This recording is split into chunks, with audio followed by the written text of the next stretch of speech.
US President Donald Trump says the US has reached a trade deal with Japan.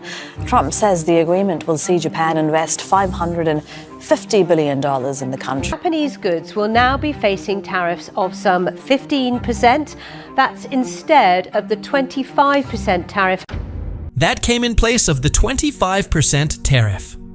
Cameras flashed as Donald Trump stepped up to the podium, grinning with pride. He called it the biggest trade deal in American history. Reporters scribbled furiously as he announced the headline number, $550 billion, signed, sealed, and supposedly secured.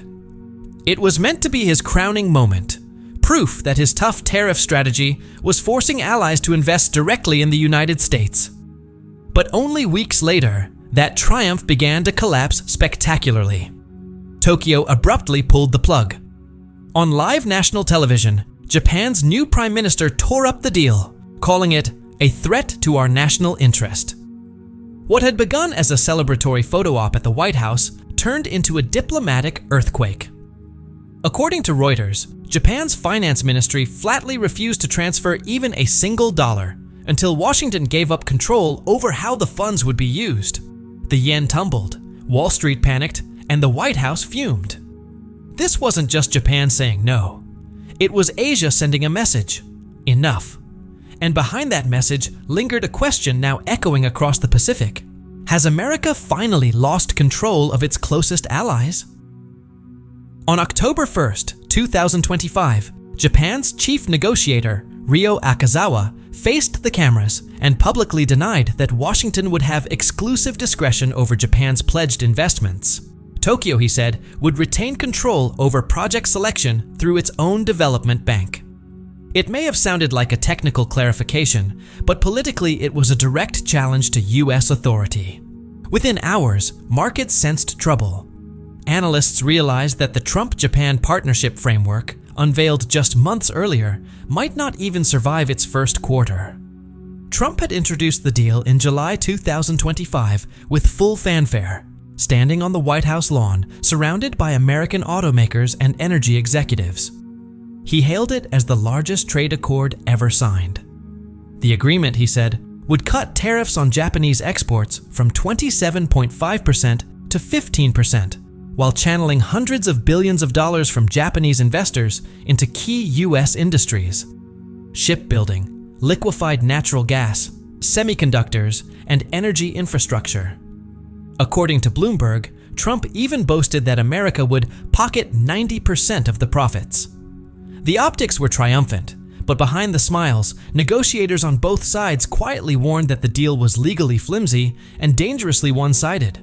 It wasn't a formal treaty, just a political understanding open to interpretation. Inside Japan's ruling Liberal Democratic Party, backlash was immediate. Then Prime Minister Shigeru Ishiba had signed the agreement after months of tariff threats from Washington. By September, the Financial Times reported his approval ratings had plunged below 20% amid accusations that he had surrendered Japan's fiscal independence. When he resigned, critics called his final act less diplomacy than capitulation.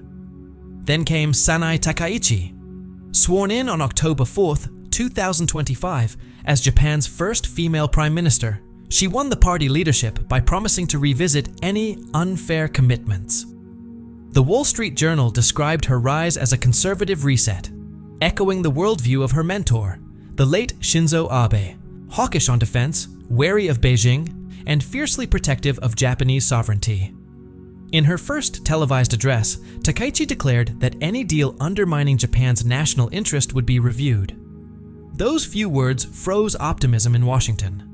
Commerce Secretary Howard Lutnick, the architect of Trump's trade framework, told reporters that the United States expected all partners to honor their commitments. Behind closed doors, however, Treasury officials feared Tokyo might reroute its promised capital through domestic institutions rather than sending it directly to US agencies. Reuters later confirmed those fears. Japan was establishing a state-backed investment facility within the Japan Bank for International Cooperation to oversee the funds, effectively keeping control in Tokyo's hands. Markets reacted instantly. The yen briefly strengthened on speculation that Japan would slow the dollar transfers, while shares of US defense contractors, key beneficiaries of the deal, fell nearly 6%. The Financial Times described the move as a quiet rebellion against Washington's economic coercion. Soon, the pattern spread to Seoul.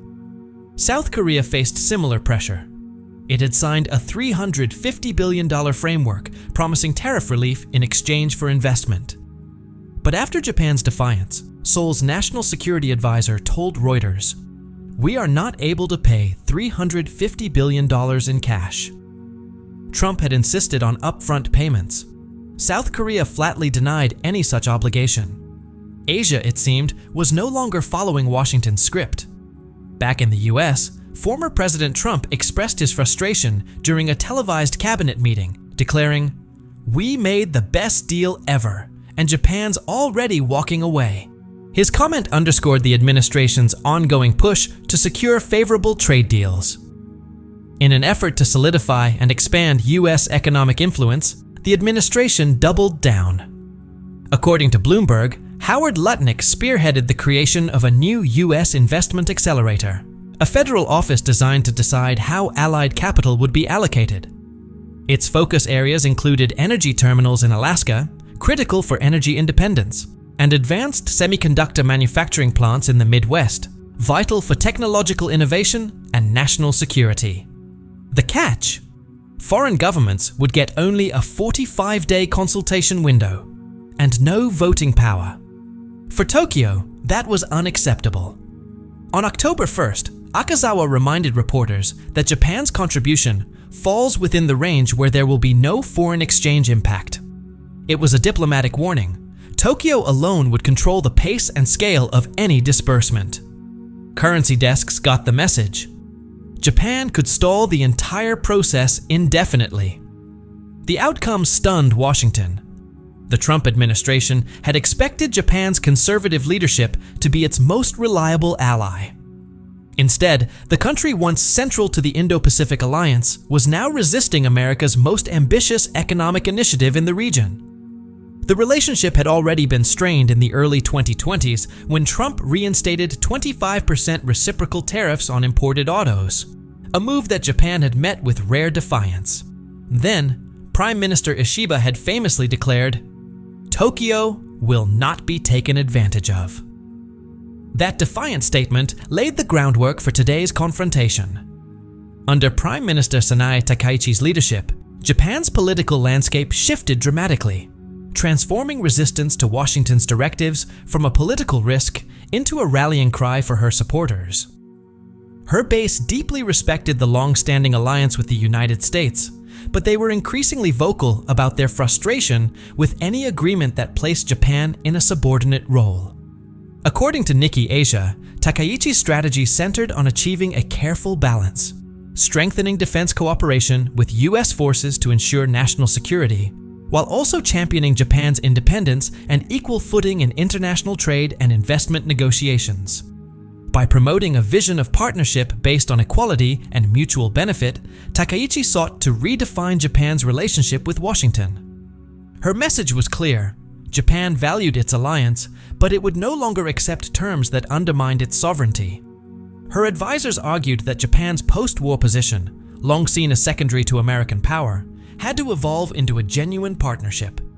Yet the economic stakes were enormous. The White House projected that the Japan framework could create up to 700,000 American jobs and revitalize industries hollowed out by globalization. Shipyards in Alabama and Texas had already been promised contracts worth billions. Bloomberg quoted Commerce Secretary Howard Lutnick as saying the plan would reindustrialize America without spending taxpayer money. For Donald Trump, this was proof that tariffs were an effective tool, both for reshaping the US economy and for pressuring trading partners into compliance.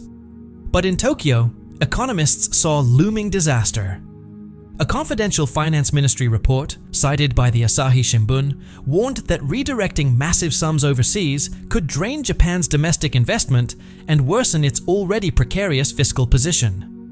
With national debt exceeding 260% of GDP, among the highest in the developed world, even modest financial transfers on the scale proposed could destabilize bond markets and rattle investor confidence.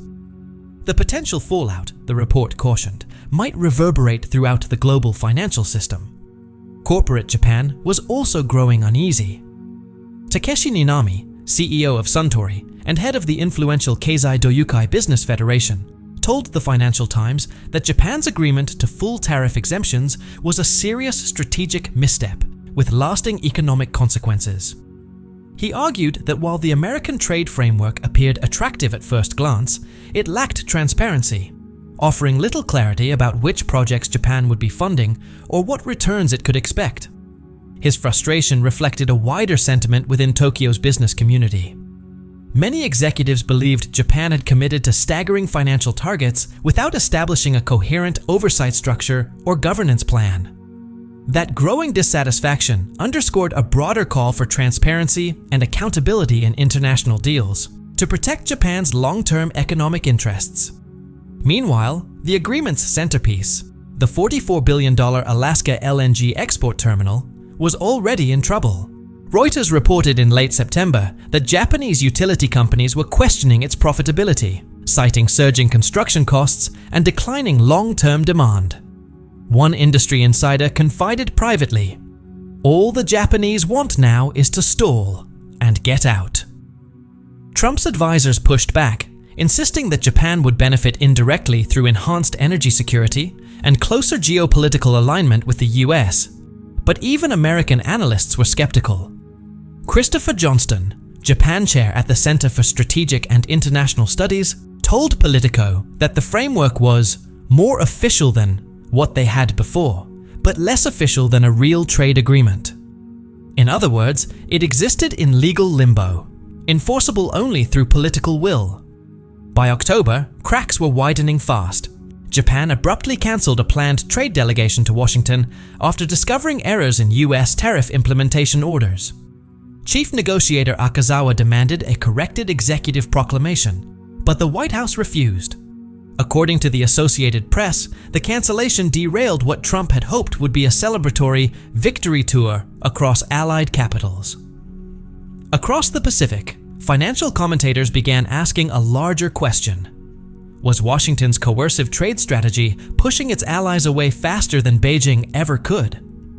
The Wall Street Journal noted that while China extends its influence through loans, Trump was testing the opposite: influence through tariff intimidation. Inside Takaichi's cabinet, the debate turned urgent. Should Japan comply and face domestic outrage, renegotiate and risk punitive tariffs, or delay indefinitely and test Trump's patience? None of the options were risk-free. Analysts at Nomura Securities estimated that Japan could legally stretch payments over a decade without technically breaching its commitments, a tactic that would diffuse immediate pressure while keeping diplomatic channels open. Washington took notice.